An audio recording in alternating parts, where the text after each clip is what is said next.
I live in an area of the United States where the mandates are really heavy, and I would say that most people in my region have completely bought into the mainstream media narrative around COVID. So, the upside to this is that it has given me a lot of learning opportunities and a lot of different experiences communicating and interacting with people who are very mind controlled by the narrative.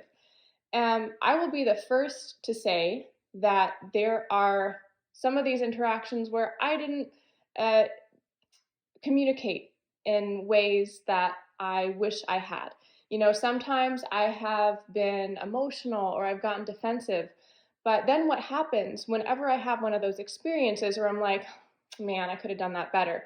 I go home and I make notes and I really thoroughly analyze my part of that interaction. And I also do my best to analyze where that other person was coming from. And a lot of these interactions are just by the very nature of me going through my life here without a mask and without paranoia. These interactions kind of come to me. So I've really made a very diligent study. Like, this is a college course that I need to pass.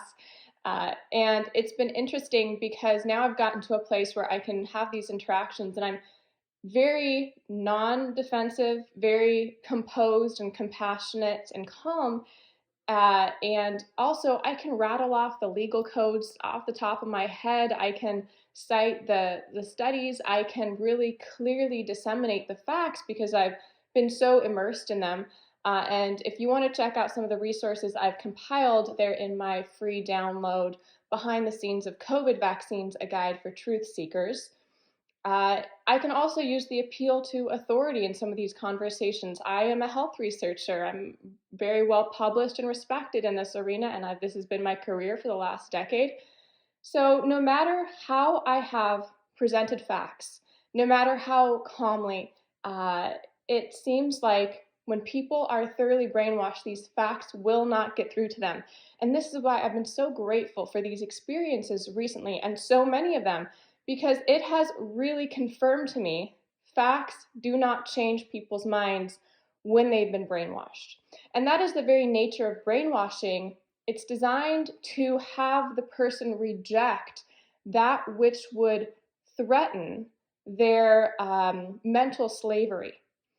So, given all of this, all the different approaches I've tried, all the different facts I've tried out, it has led me to think and pray and journal a lot about, well, if facts don't change people's minds, then what can?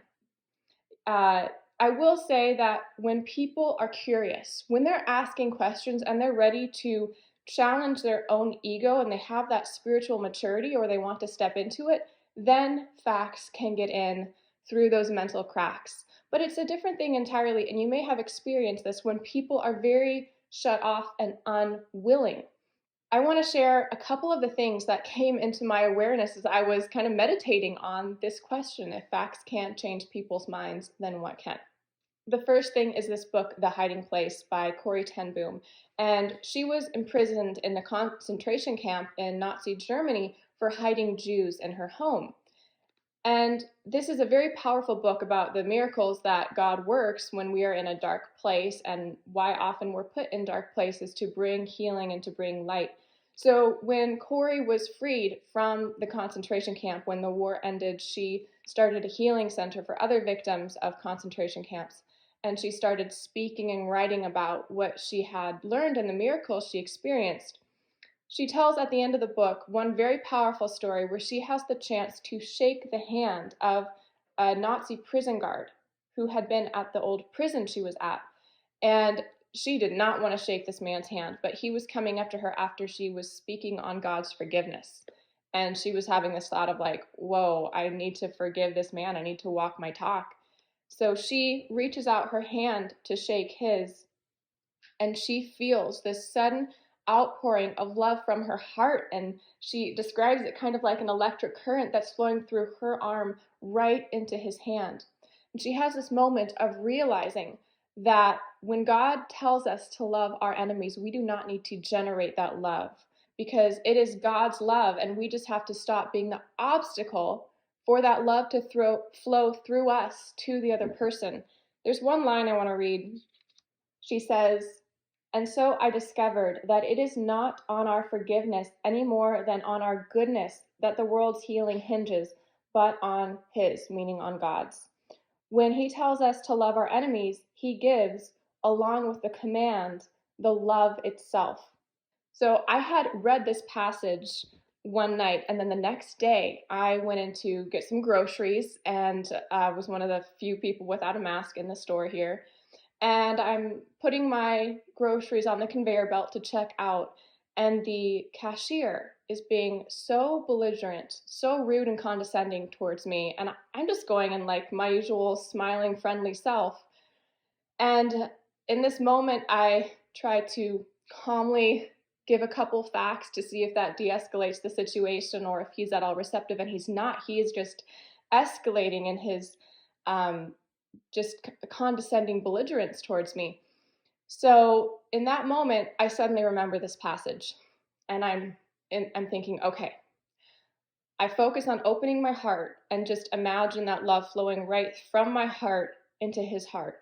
And just, I didn't feel any magical beam of light or current of love flowing through me. But what I did feel was a softening of the environment around us.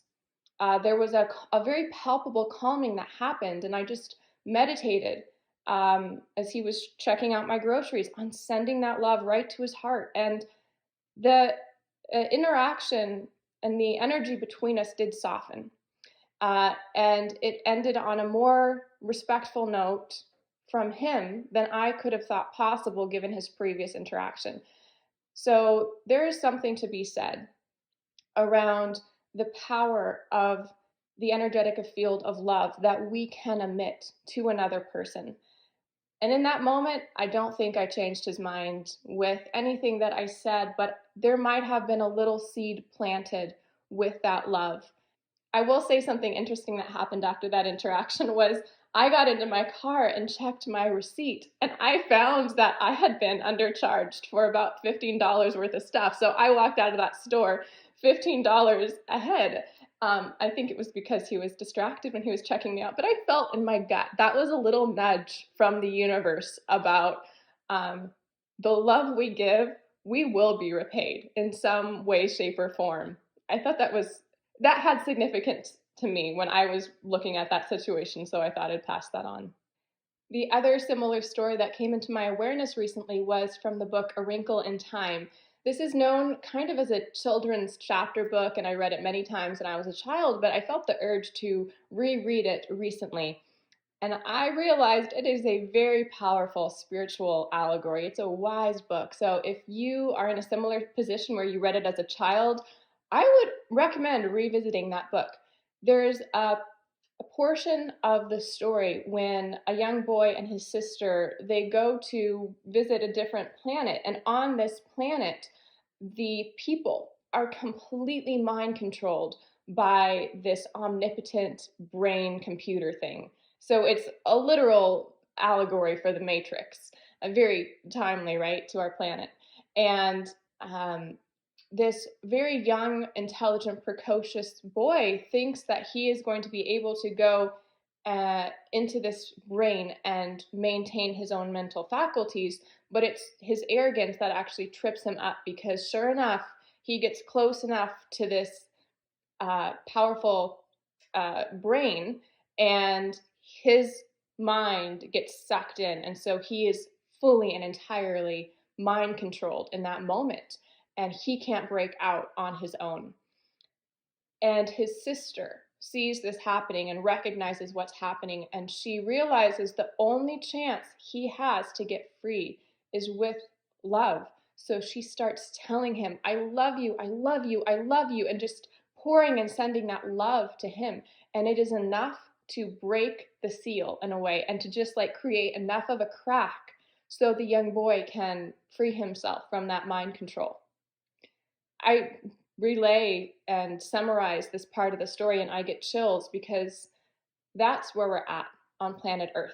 There are people who are so completely mind controlled, and that mind control is happening on the level of intellect.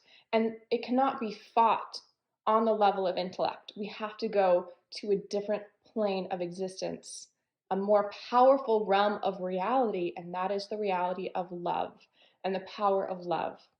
Something to consider is love does not mean that we don't have boundaries.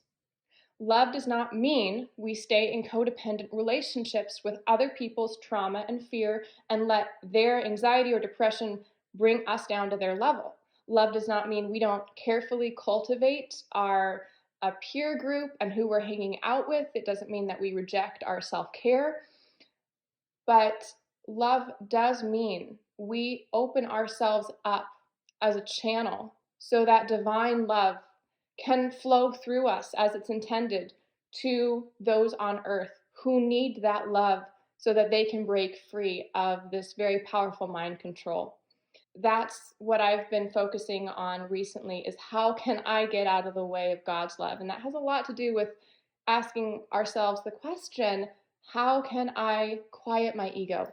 Because our ego is going to want to be right in these situations. So I've faced this many times in all these interactions with mind control people, and like if I'm without a mask, my ego wants to be right and show them the legal codes and cite the studies and have them see reality. But that need to be right is in direct conflict with love. Love with a capital L that has an entirely different potential outcome to the situation than I ever could have perceived. And it's just by me getting out of the way and allowing love to come in, um, which means me not being right, so that love can heal the situation. I wanted to pass this on to all of you this week, some things that I've been thinking about and have experienced powerfully shifting interactions in my own life, so you can take that and try it on in your life. Thank you for watching, and I'll see you in the next video. Bye-bye.